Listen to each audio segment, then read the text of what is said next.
They brought it to me on a Wednesday. I know that's a meaningless detail. The Ascendancy doesn't use Earth calendars. We have the rotation of Keth, the cycle of Vael, and the eternal count, which tracks days since the founding of the first Imperial archive. But I'd been tracking Earth days for 3 years by then.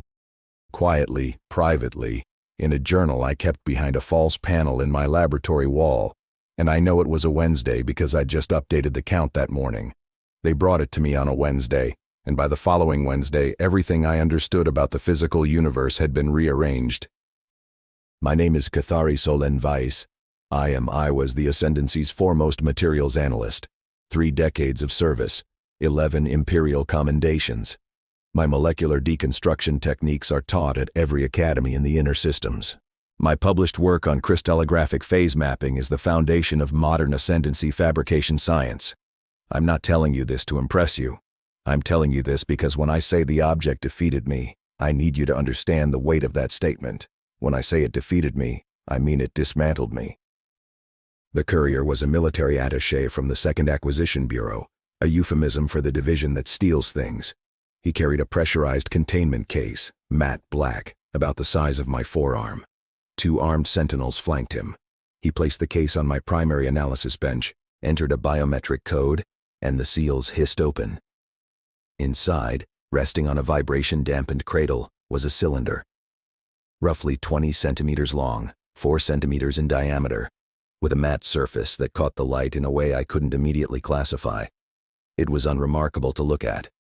Gray, slightly warmed to proximity sensors, no emissions. Recovered from a decommissioned human supply depot in the Kessler margin, the attaché said. Believed to be a structural component, possibly load-bearing. Of what? We don't know. The depot was abandoned. This was one of 900 similar components found in a storage rack. Uninstalled. No documentation. I leaned closer to the containment field. And you need me because the field team already tried to identify it. He placed a datapad on the bench. They couldn't. I almost laughed.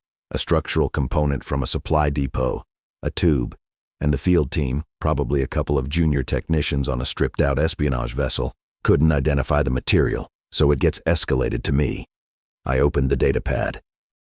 The field team was not junior technicians. It was a 12-person analytical squad with full spectroscopic, tomographic, and molecular disassembly capability.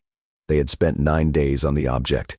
Their report was 140 pages long, and the conclusion, which I read 3 times because I assumed I was misunderstanding the phrasing, stated, "Material composition returns valid results under all standard analytical protocols. No 2 protocols return consistent results. The object appears to be made of a different substance depending on the method used to observe it." I set the datapad down and looked at the cylinder. It sat in its cradle, dull and warm and impossible. "Start from the beginning," I told Reneth, my senior laboratory assistant, as I calibrated the primary resonance scanner the next morning. Full spectral survey, treated as an unknown, no assumptions. Reneth was meticulous, which is why I'd kept him for 14 years. He aligned the scanner, set the emission parameters, and ran the first pass. The results came back in 3 seconds. "Metallic composite," he said, reading the output. "Primarily a titanium analog lattice with carbon-bonded secondary structures. Density consistent with high-performance aerospace alloys. Nothing unusual." "Good. Now run tomographic mapping." He switched systems. The tomographic scanner uses focused particle beams to build a 3-dimensional model of internal structure. It is, in most respects, more precise than spectral survey. The results took 11 seconds. Reneth stared at his screen. Then he looked at me. Then he looked back at his screen. "Ceramic matrix," he said slowly. "Non-metallic. Layered silicate architecture with embedded polymer chains. No titanium. No carbon lattice." "Run it again." He ran it again. Same result. Ceramic matrix. No metal. "Run the spectral survey again," I said. He did. Metallic composite. Titanium analog lattice. I sat down on my laboratory stool and placed both hands flat on the bench. In 30 years of materials analysis, I had never encountered a situation in which 2 validated, calibrated, properly functioning instruments returned mutually exclusive results on the same sample. The spectral scanner said metal. The tomographic imager said ceramic. Both results were clean, confident, and internally consistent. Both could not be true. Run crystallographic mapping, I said. Reneth brought up the third system. This one measures the arrangement of atoms in the material's solid structure, the geometric pattern of its molecular architecture. It's the fingerprint, the thing that tells you not just what something is made of, but how it was assembled. The result returned in 7 seconds, and Reneth didn't say anything for a long time. Cathari, he said finally. Tell me. It's organic. Define organic. Protein-folded architecture, self-organized. The crystallographic map it's biological. It reads like bone. I stood up. I walked to the containment field. The cylinder sat in its cradle, matte gray, slightly warm. It did not look like bone. It did not look like ceramic. It did not look like a titanium analog alloy. It looked like a tube. 3 instruments, 3 materials, metal, ceramic, biological tissue. The field team had not been incompetent. They had been honest. And honesty, applied to this object, produced incoherence. I spent the next 6 days running every analytical method available in the most advanced materials laboratory in the Ascendancy. I will not list them all. There are 47 standard protocols and another 19 experimental methods I have personal clearance to operate. I ran every single one. Reneth and I worked in shifts, sleeping in the laboratory annex, eating from dispensers, logging results with the obsessive precision of people who have begun to suspect the universe is mocking them. Every method returned a valid result. No 2 methods agreed. X-ray diffraction said the object was a single crystal of a silicon-germanium compound that doesn't exist in nature, but is theoretically stable. Neutron scattering said it was an amorphous polymer with no crystalline structure at all. Electron microscopy showed a layered nanostructure resembling stacked graphene sheets. Atomic force microscopy showed a smooth, continuous surface with no layers whatsoever. Each result was clean. Each was reproducible. I ran some tests 5, 6, 7 times. The spectral survey always said titanium analog. The tomographic imager always said ceramic. The crystallographic mapper always said bone. The consistency within each method was flawless. The inconsistency between methods was total. On the 4th day, I called in Helven Drenoth, the Ascendancy's leading quantum materials theorist. She owed me a favor from a conference 7 years earlier, and I needed someone to tell me I wasn't losing my mind. She reviewed my data for 2 hours without speaking. Then she removed her spectacles, cleaned them, replaced them, and said, either 47 instruments are simultaneously malfunctioning in different ways, or this object does not have a single material identity. What does that mean? I don't know. You're a quantum theorist. And I'm telling you I don't know. The results are valid, the physics is valid, the math is valid. The conclusions are mutually exclusive. This shouldn't be possible. Could it be some kind of metamaterial? Something engineered to present different properties at different observation scales? Metamaterials redirect electromagnetic waves through structural geometry. They don't change their atomic composition depending on who's looking. She paused. But you already know that. I did know that. I'd been arguing with myself for 4 days, testing and discarding hypotheses with increasing desperation. The object wasn't a metamaterial. It wasn't quantum-locked. It wasn't composed of exotic matter. Every exotic explanation I could generate predicted specific secondary effects that the instruments would detect, and none of those effects were present. The object was, by every measurable standard, perfectly ordinary. It was just ordinary in 47 mutually exclusive ways. On the 5th day, Reneth made an observation that I should have made myself. Cathari, he said, pointing at a comparison chart he'd assembled on the wall display. Look at the results grouped by analytical category. I looked. He'd sorted the 47 methods into families: electromagnetic, particle-based, acoustic, thermal, chemical. The electromagnetic methods all agree with each other, he said, metal. The particle methods all agree with each other, ceramic. The acoustic methods all agree, polymer. The thermal methods all agree, biological tissue. The chemical methods all agree, single crystal compound. I stared at the chart. He was right. The results weren't random. They were organized by the type of question being asked. Every method that probed the object with light saw metal. Every method that probed it with particles saw ceramic. Every method that listened to its vibrations heard polymer. Every method that measured its heat response felt living tissue. Every method that tested its chemical bonds found crystal. The object wasn't confused. It was answering each question accurately in the language of the question. "That's not possible," I said. "No," Reneth agreed, "but it's consistent." On the 6th day, I filed my preliminary report. I was required to. The Second Acquisition Bureau had placed a mandatory update schedule on all priority classified recovered materials, and the object now designated ARC-7741 in the system had been flagged at the highest tier. My report went directly to the Bureau's Oversight Committee, to the Imperial Science Directorate, and I was informed afterward to the Strategic Threat Assessment Council. I wrote what I had found. I was precise. I was thorough. I included every dataset, every calibration log, every cross-reference. And in my conclusion, I wrote one sentence that I knew would end a phase of my life and begin another. ARC-7741 exhibits material properties that are internally consistent within each analytical modality, but mutually exclusive across modalities, suggesting a fabrication philosophy that does not map to any known ascendancy materials science framework. I am unable to identify what it is made of. Within 2 hours, I received a summons from Director Vaelish, head of the Imperial Science Directorate. Within 4 hours, I was standing in his office. "You're telling me," he said, seated behind a desk made from a single slab of polished mineral, "that the most advanced laboratory in the Ascendancy cannot determine the composition of a 20-centimeter tube. I am telling you that every instrument in that laboratory provides a valid answer, and the answers cannot coexist within our current understanding of material physics." "Then your instruments are wrong." "All 47 of them? Independently? Consistently?" He did not answer that. "Could the humans have built it to deceive analysis?" he asked. "Some kind of sensor countermeasure?" "A countermeasure would need to emit false signals. This object doesn't emit anything. It simply responds to interrogation with properties that change depending on the modality of interrogation. That's not deception.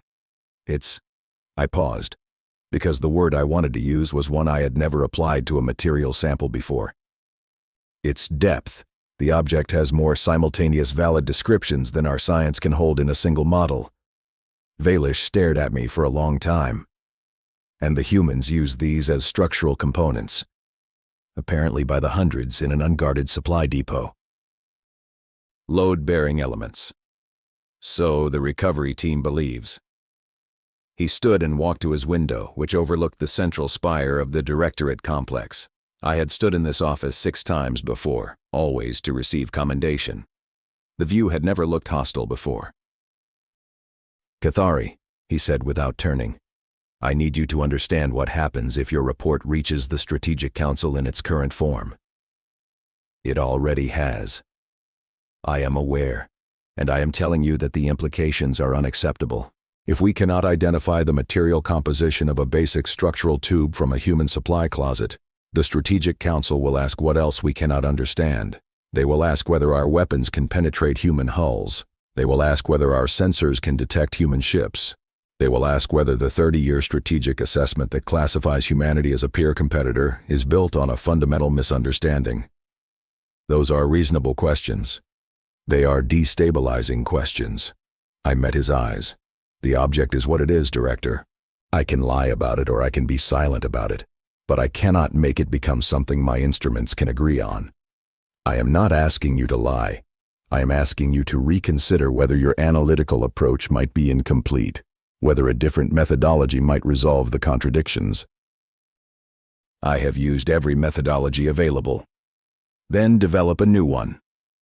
He said it as though he were asking me to write a memo. Develop a new methodology. Invent a new way of interrogating physical matter. Construct a framework that can hold 5 simultaneous material identities in a single model. Something no one in the history of ascendancy science has ever needed to do, because no one has ever encountered an object that required it. I should have told him it was an unreasonable demand. Instead, I said, "I'll need access to the human materials science literature." I expected the request to be denied. The Ascendancy's intelligence apparatus is built on compartmentalization. You analyze what you're given and you don't ask where the context lives. But Vaelish authorized it within a day, which told me the Strategic Council was more frightened than he had let on. What arrived was not what I expected. I had assumed the human literature would be classified, guarded, encrypted, distributed only through secure channels, hoarded the way the Ascendancy hoards its own technical knowledge behind biometric seals and clearance hierarchies and need-to-know protocols. It was public, all of it. The intelligence package contained what the acquisition team described as the complete open-access human materials science corpus. It was not stolen from a secure facility. It was downloaded from something called an academic publishing archive. Free, unencrypted, available to anyone with a network connection. 12 million papers, 800,000 textbooks, 4 million recorded lectures, the entire history of human materials science, from smelting copper ore in clay furnaces to whatever it was I was holding in my laboratory, laid out in sequence with every intermediate step documented, debated, corrected, and refined across 3 centuries. I started reading. I read for 18 hours the first day and I don't remember eating. Reneth brought me water because I forgot to drink it. The translation overlay the Intelligence Bureau provided was excellent humans right with a precision I found unexpectedly beautiful, and by the 3rd hour I had stopped thinking of the papers as intelligence material and started thinking of them as the autobiography of a civilization's relationship with physical matter. And that's when the vertigo began. Human materials science does not start where Ascendancy materials science starts. The Ascendancy begins with classification. Before we fabricate, we define. We identify the material. We categorize its crystal structure, its bonding type, its phase behavior. We place it in the taxonomy, and then we engineer within the boundaries of that category. Metal behaves as metal. Ceramic behaves as ceramic. Polymer behaves as polymer. The categories are the foundation, and the engineering is what you build on that foundation. Humans don't have categories. That's not precisely true. They have categories. They use the same words metal, ceramic, polymer, composite. But the categories are not the foundation. The categories are the first draft, the starting point, and the entire trajectory of their science is the systematic dissolution of the boundaries between those categories. I read about something called a termit, a ceramic metal composite, and my first thought was, that's just 2 materials bonded together. We do that. Then I read further and found they had blurred the interface between the ceramic and the metal until the boundary was not sharp but graded, the ceramic becoming the metal across a continuum, the properties shifting smoothly rather than stepping. Then I found they had done the same with metals and polymers, then metals and biological tissue, then ceramics and biological tissue, then all of them simultaneously. I found a paper 93 years old in Human Reckoning that described a material with a metallic core, a ceramic intermediate layer, a polymer outer sheath, and biological self-repair capability, all fabricated as a single integrated structure. The author described the fabrication process as biomimetic hierarchical assembly, which meant they had looked at how living organisms build bone and shell and nacre, and they had taught their machines to do the same thing. I put the paper down and looked at the cylinder on my bench. Bone. The crystallographic mapper had said bone. It was not wrong. It was not metaphorical. The humans had built a structural component the way a living body builds a femur, layered, graded, integrated, with each scale of structure performing a different function, and no single scale containing the whole truth. My instruments hadn't failed. They had each been looking at a different layer of a structure that had no single layer. The spectral scanner saw the metallic lattice. The tomographic imager saw the ceramic matrix. The crystallographic mapper saw the biological architecture. They were all correct. They were all looking at the same object. The object simply existed on more levels simultaneously than any single instrument could hold. I leaned back in my chair, and I felt something I had not felt since I was a student, sitting in my first advanced seminar, when the professor demonstrated that solid matter is mostly empty space. The floor-dropping out sensation of realizing that a framework you thought was the world is just a window, and someone else has been building in the room you couldn't see. I did not file a supplementary report. I know I should have. The update schedule required it. But I needed to understand more before I spoke again, because what I was beginning to understand was worse, more disorienting than simple ignorance. The Ascendancy's material science is not primitive. I want to be clear about that. We build starships that cross galactic arms. We fabricate computing substrates at the atomic level. Our structural alloys endure forces that would shatter planets. We are not children playing with rocks, but we build the way a master jeweler builds, by selecting the finest stone, cutting it along its natural crystal planes, and setting it in a mount designed to protect it from every stress it cannot bear. We honor the material by understanding its nature and working within it. Humans build the way a forest grows. I spent 3 days on a single concept that their literature calls defect engineering.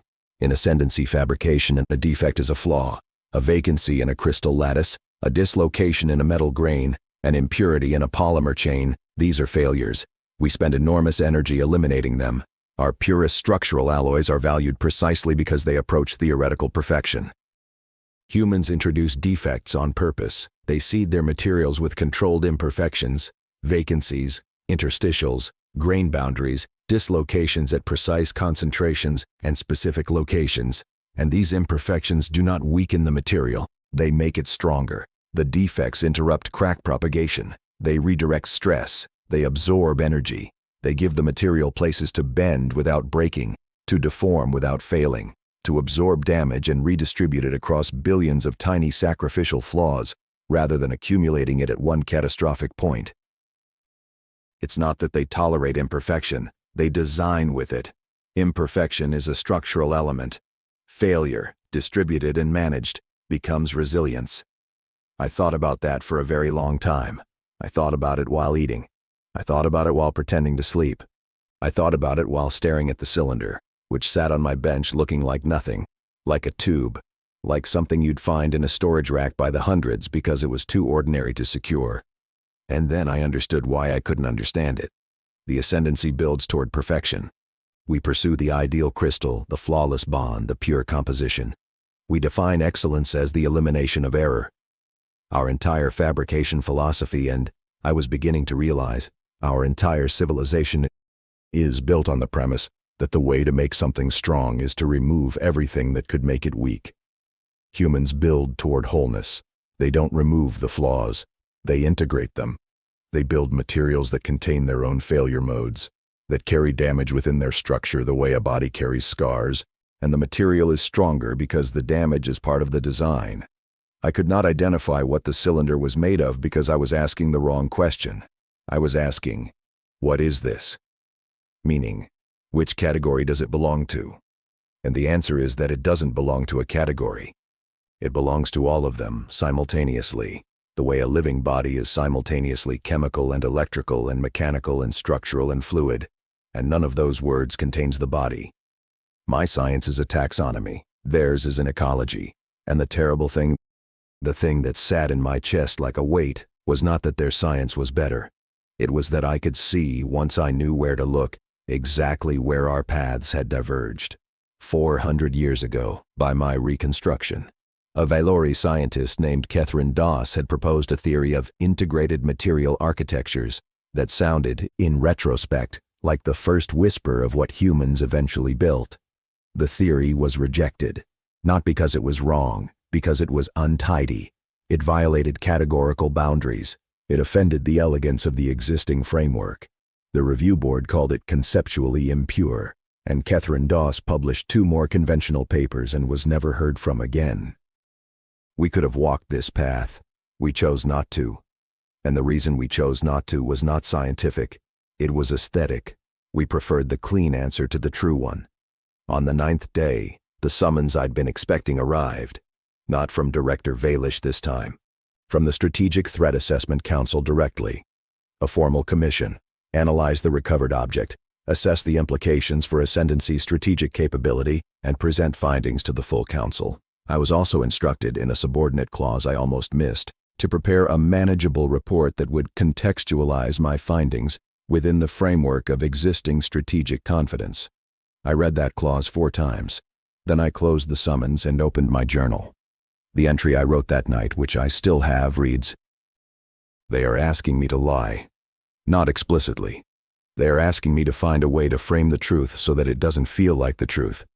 They want me to say, The humans have an interesting materials philosophy that offers some advantages in specific applications, and our own approach remains fundamentally sound.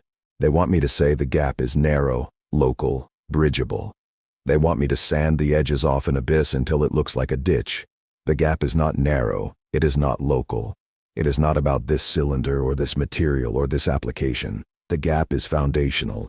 The humans build differently because they think differently. They think differently because they approach the physical universe with a different premise. We ask, what is this thing's nature, and how do I perfect it? They ask, what does this thing need to do, and what combination of imperfect things working together will do it? Their question is harder. Their answer is uglier. And it works better. And I don't know how to say that to a room full of strategic planners without them hearing, we are behind, and we cannot catch up. And everything we have assessed about this species for 30 years is built on the assumption that their technology is a parallel version of ours, when in fact it is something we do not have a framework to evaluate. I closed the journal. I sat in the dark for a long time. Then I did something I had never done before. I broke protocol. The Ascendancy's intelligence apparatus had provided me with the open-access human literature. But the acquisition file also contained a list of human scientists who had published in the field of hierarchical materials architecture, the discipline closest to whatever the cylinder represented. The list was annotated with locations, institutional affiliations, and communication frequencies. The annotations were intended for surveillance purposes. I used them to send a message. Her name was Dr. Yejide Okonkwo. She was a materials engineer at a human institution called the Lagos Advanced Fabrication Institute. Her publication record was extensive, her citations were among the highest in her field, and her most recent paper, the one that convinced me to contact her, was titled Designing for Damage Toward a Unified Theory of Sacrificial Architecture.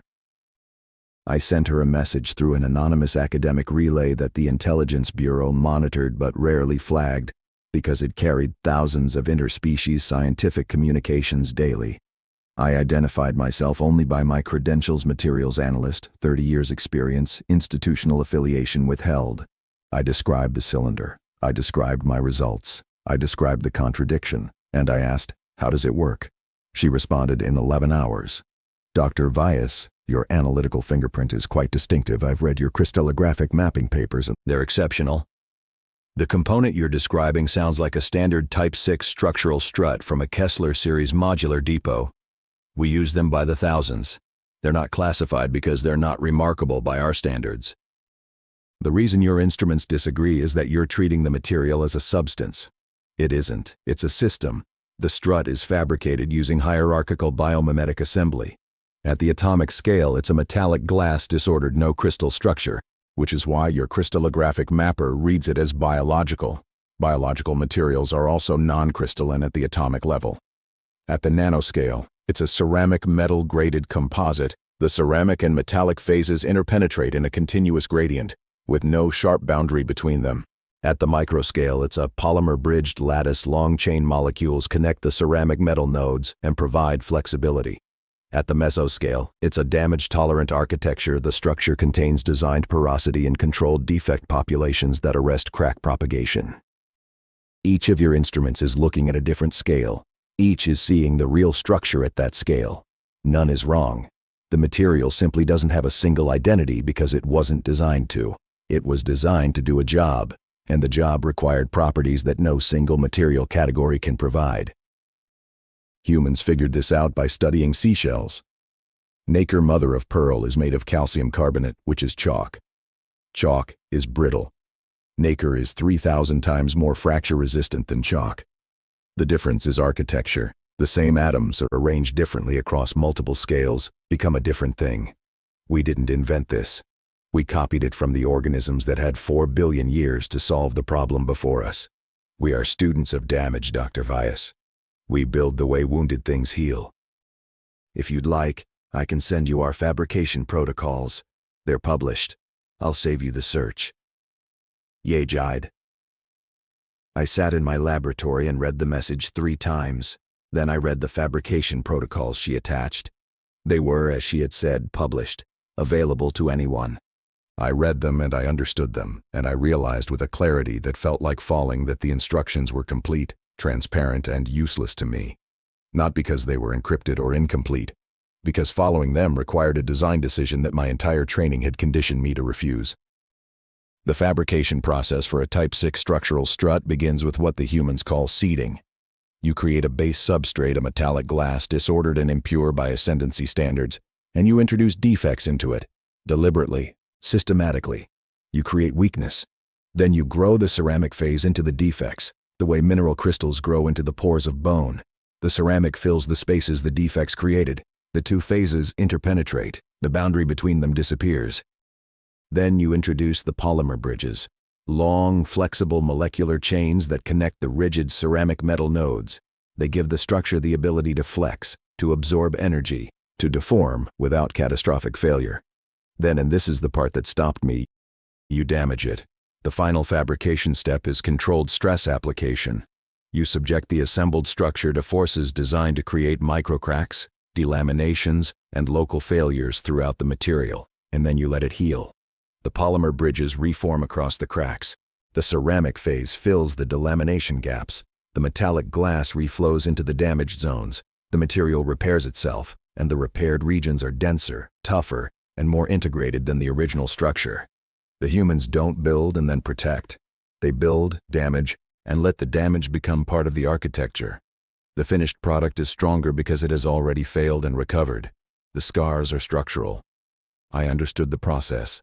I had the equipment to replicate it, and I could not bring myself to begin, because the first step, the seeding, the deliberate introduction of imperfection into a base substrate was, in every framework I had ever been taught, an act of sabotage. My hands knew how to purify. My instruments knew how to detect flaws and eliminate them.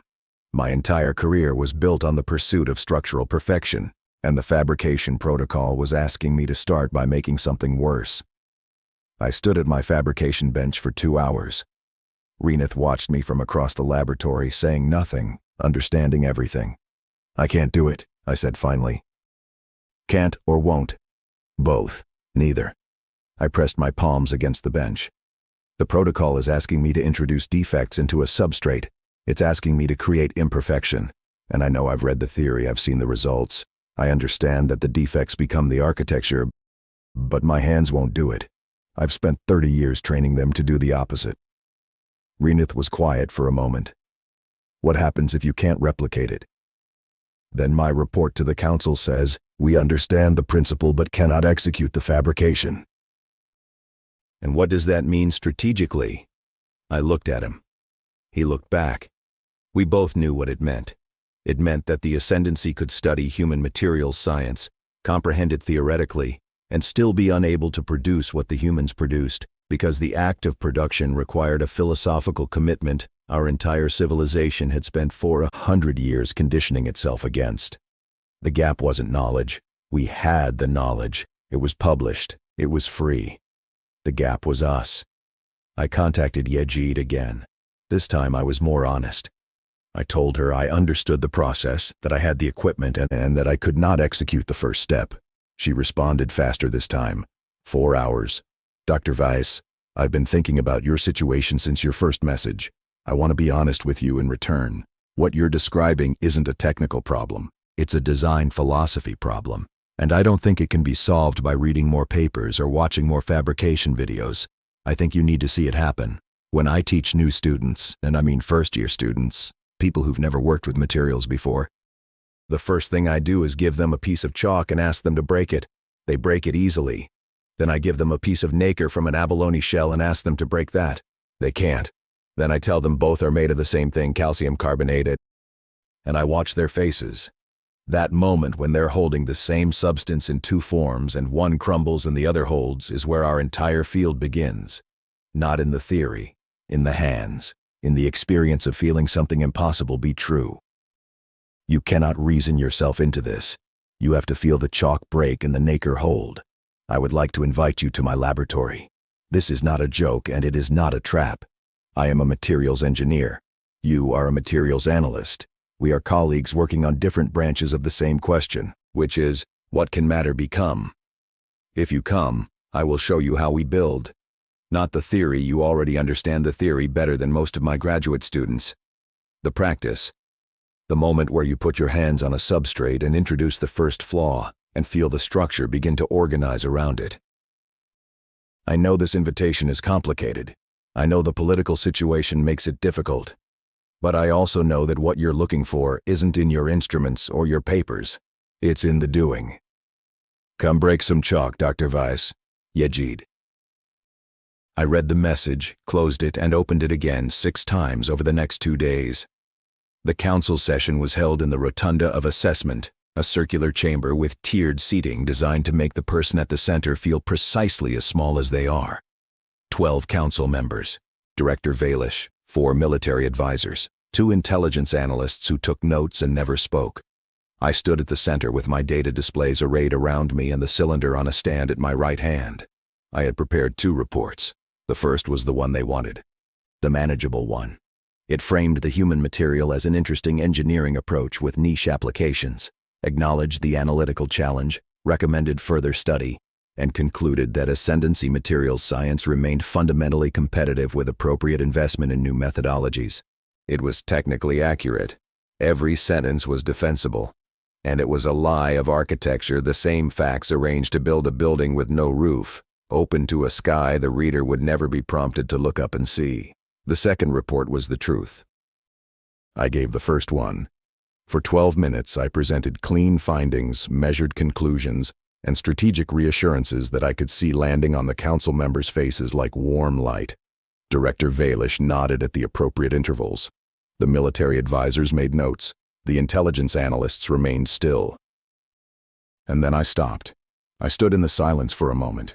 One of the council members, Dravan Hales, who oversaw technology assessment, raised an eyebrow. "Is there more, Analyst Voss?" I looked at the cylinder on its stand. I looked at the faces around me. I thought about Catherine Doss, 400 years ago, who had seen the fork in the road and been told to stay on the clean path. "Yes," I said, "there is more." I dismissed my prepared displays.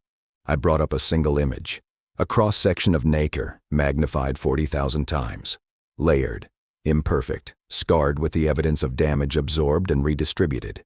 Beautiful. "This is chalk," I said. "Calcium carbonate, one of the simplest structural minerals in the universe. Brittle, weak, unremarkable." I paused. "And this," I brought up a second image beside it, "the same mineral, arranged differently, is also chalk, same atoms, same bonds, same fundamental chemistry, but 3,000 times more resistant to fracture." The room was attentive. The difference is not composition, it is architecture. And the architecture is not a layer applied on top of the material. It is the material. The arrangement is the substance. The structure is the identity.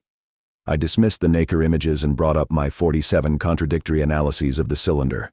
All of them. Simultaneously. The wall of data filled the display space: metal, ceramic, polymer, biological tissue, crystal, a cacophony of valid answers. "I was asked to identify what this object is made of," I said. "I cannot. Not because I lack skill or instruments, because the question itself does not apply. This object is not made of a material. It is a system of relationships between materials, organized across 7 structural scales, integrated so thoroughly that no single scale contains a complete description. Asking what it is made of is like asking what a living body is made of and expecting the answer to be one word." Dravan Hales leaned forward. "And the strategic implications?" Here it was, the edge, the moment where I could step back to the clean path or walk off it into whatever lay beyond. "The strategic implications," I said, "are that we cannot replicate this. Not because we lack knowledge, the humans publish everything, and I have read their literature and understood it. We cannot replicate it because the fabrication process requires a design commitment our civilization is philosophically incapable of making." The room changed. I could feel it, the warmth draining, the attention sharpening into something harder. "The first step of fabrication is the deliberate introduction of structural imperfection, controlled flaws, design damage. The human science builds strength from integrated weakness, the way a living organism builds bone from mineral deposits organized around vascular channels. The flaws are the architecture, the scars are the structure. And we cannot do this?" Vaelish's voice from the second tier. "We can understand it. We can theorize about it. We can model it. When I stand at a fabrication bench with the protocol in my hand and every tool I need within reach, I cannot make my hands introduce the first defect. 30 years of training tells me I am committing sabotage, and that training is not a personal failure.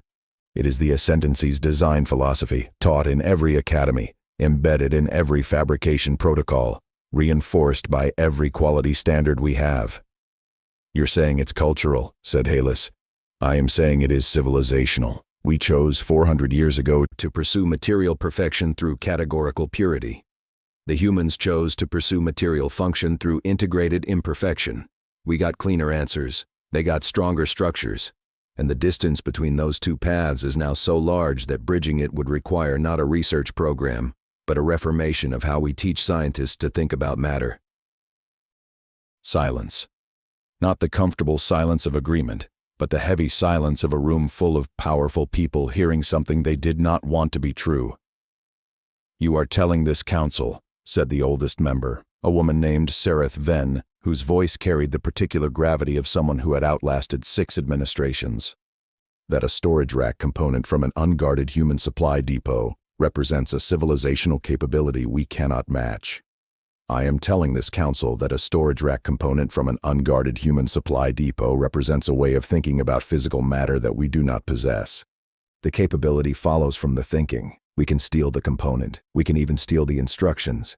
We cannot steal the willingness to begin by making something imperfect. And if we forced the methodology, the military advisor on the far left, if we simply ordered our fabricators to follow the human protocols step by step.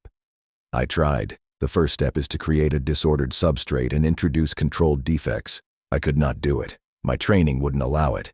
And I am the Ascendancy's foremost materials analyst, with every theoretical motivation to succeed. Imagine asking a junior fabricator with no context to do the same. The military advisor opened his mouth and closed it again. Sereth Ven studied me for a long time. Her expression was unreadable. Finally she said, "What do you recommend?" I took a breath. I recommend that we stop trying to replicate human materials and start trying to understand the human relationship with imperfection. Not as a technical problem, as a philosophical one. I recommend exchange, open, bilateral professional exchange with human materials scientists, not espionage, collaboration. You want us to ask the humans to teach us, Vaelish said from the second tier, and the distaste in his voice was precise. I want us to acknowledge that they know something we forgot 400 years ago, and that the fastest way to relearn it is to work beside people who never forgot it. That would require admitting a deficiency. Yes. To a species we have publicly classified as a peer competitor. Yes. The political cost is less than the strategic cost of pretending we understand something we don't, because if this cylinder is what an unguarded supply depot holds, Director, then I do not want to discover what their guarded facilities produce by encountering it across a battle line. The council's decision took 3 weeks. I was not consulted during the deliberation, but Reneth, who had contacts in the administrative layer, told me the debates were long and occasionally loud. 2 members argued for a classified crash program to force replicate human materials science. 3 argued for diplomatic leverage to extract the knowledge without admitting deficit. Sereth Ven apparently listened to all of it and then asked a single question. Do we want to be right or do we want to learn? The exchange program was approved with restrictions, limited scope, limited personnel, no formal diplomatic framework, a scientific liaison framing that preserved enough ambiguity to protect political sensitivities on both sides. I was sent to Lagos. The Advanced Fabrication Institute occupied a campus on the edge of a city that stretched to the horizon in every direction. A dense, loud, vital place that smelled like rain and engine exhaust and something sweet I never identified. Dr. Okonkwo met me at the entrance to her building, which was a modest structure that bore no resemblance to the gleaming towers of Ascendancy research facilities. The walls were stained, the equipment was old, the floor was cracked. The building has good bones, Yejide said when she caught me looking. Cracks are fine, we know about cracks. Her laboratory was the opposite of mine, where my workspace was organized by analytical category instruments grouped by function, samples stored by classification. Hers was organized by project. Each bench held an active experiment in progress, and the experiments overlapped. A metallic glass substrate sat next to a biological culture, sat next to a polymer synthesis rig, sat next to a furnace for ceramic sintering. The categories shared space. They breathed the same air. On my first day, she gave me a piece of chalk and a piece of abalone nacre. "Break the chalk," she said. I snapped it between my fingers. It crumbled instantly. "Now break the nacre." I tried. I pressed. I bent it. I struck it against the bench edge. It flexed. It whitened at the stress points. It did not break. "Same stuff," she said. I knew this. I had read about it. I had included it in my council presentation. And still, holding the nacre in my hands, feeling it resist forces that should have shattered it, I felt the same vertiginous drop I'd felt in my laboratory 3 weeks earlier.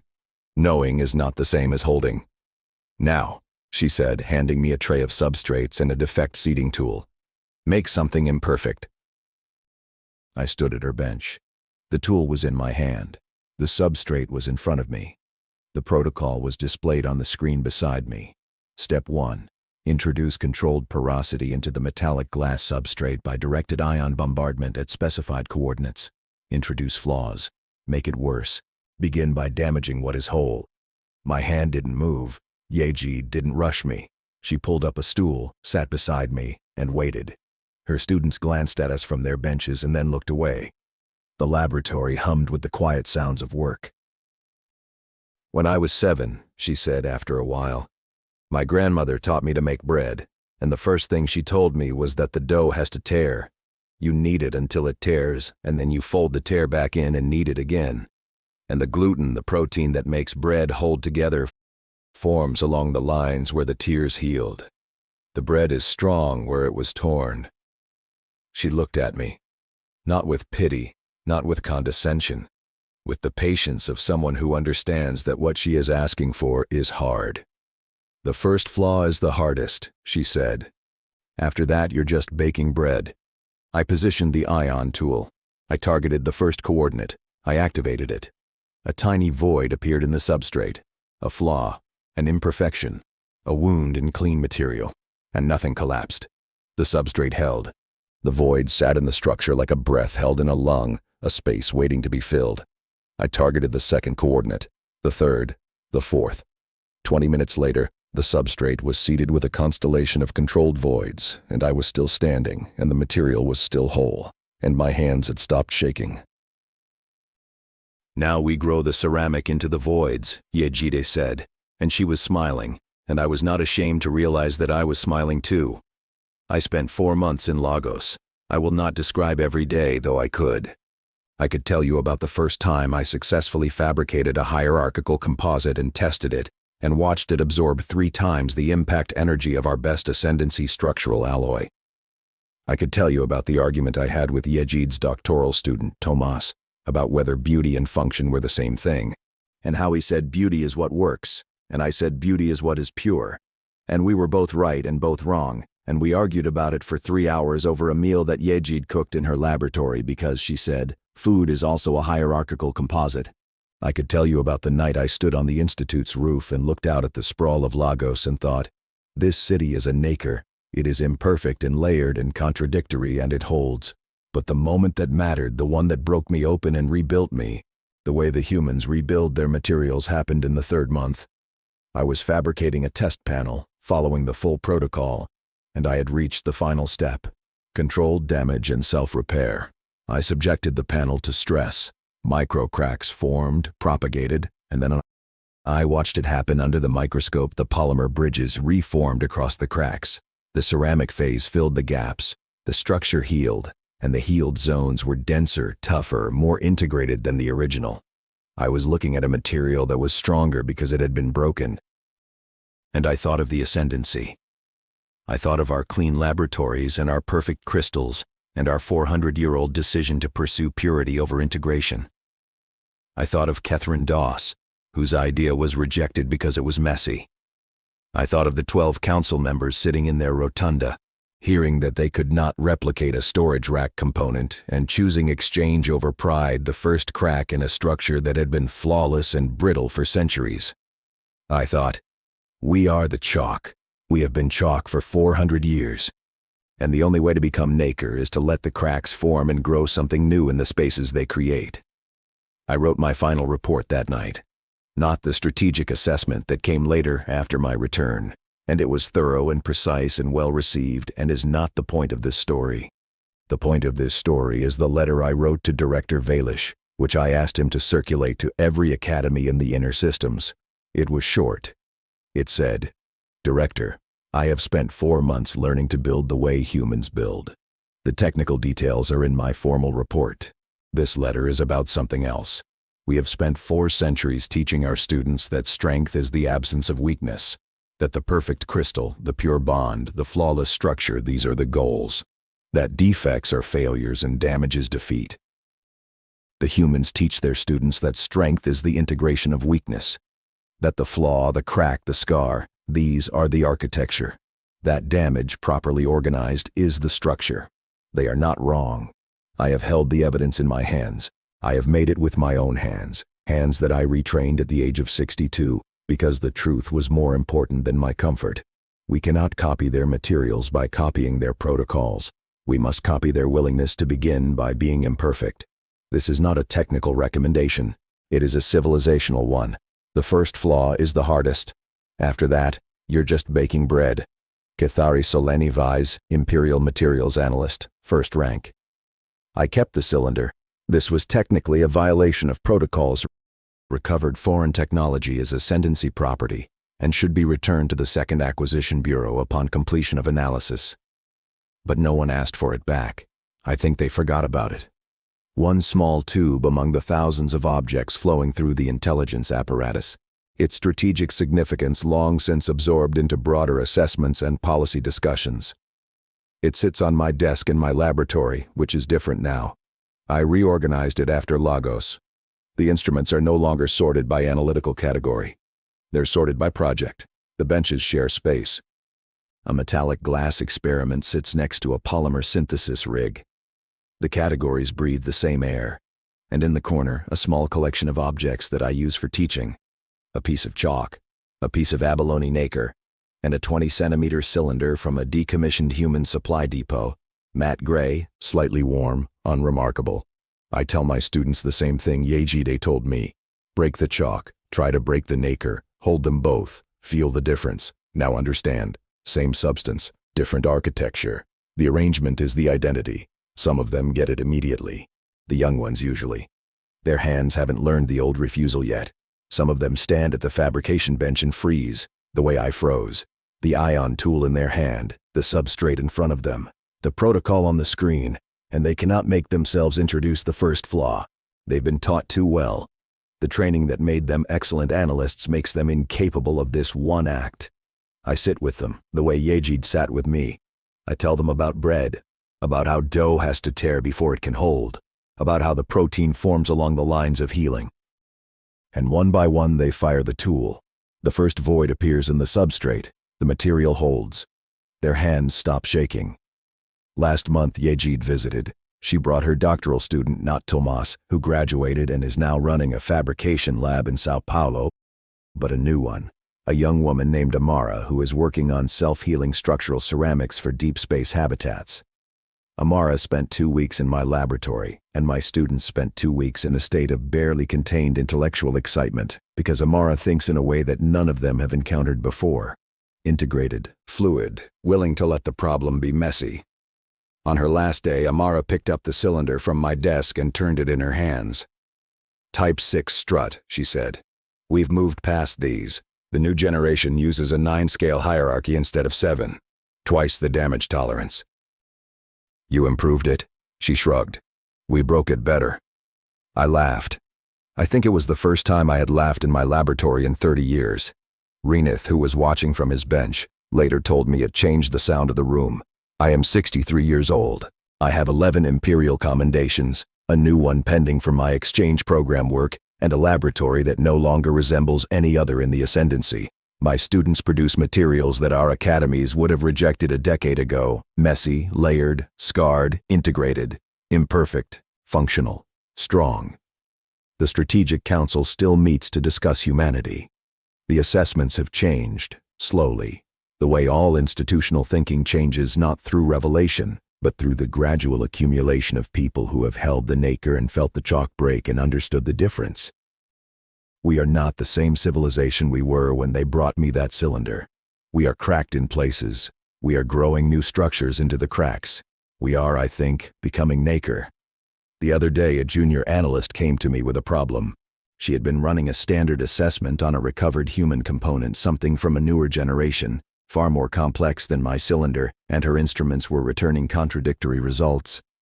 "I can't identify what it's made of," she said, and I could see the frustration in her posture, the old trained reflex that reads contradiction as failure.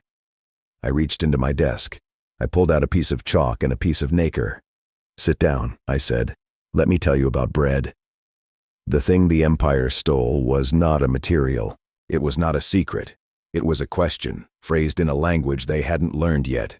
What becomes possible when you stop trying to eliminate what is broken and start building with it? The answer was on every shelf in every human supply depot in explored space, unclassified and unguarded, because it was never the object that mattered. It was the willingness to begin with a flaw.